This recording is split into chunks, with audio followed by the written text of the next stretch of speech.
لدنیای جی میلیارد و 900 میلیون آشیه هەوتەنێ جێسەدی یەک لە وڵاتی ئەفریقای تێلێ خستن. ئەڤ یەک ژی لە دنیای دووارێ ئاشیکردنا کۆرۆناییدە بێعەدالەتیەکە مەزن دەدە نیشاندان. ئەف بێعەدالەتی هەرکو دچێ مالەسەف مەزنتر دەبێ. جبر کو لأفریقای آشیکێ مە و بزاحمەتی تێ تەداریکردن لە vê derê dibe sedemên pirsgirêkên mezin. Digel vê yekê li welatên zengîn û dewlemend welata nêvî aşîbûnin. Li Afriqaya hetana 28 milyon doz aşiyê hatinin kirin.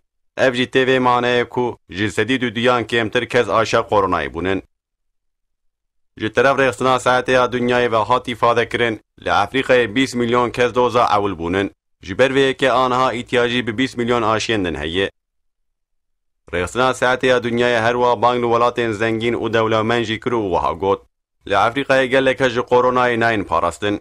Ji bo aşîkirin zêde bêkirin, bilxasa grup û komên birîs dibe aşîbin.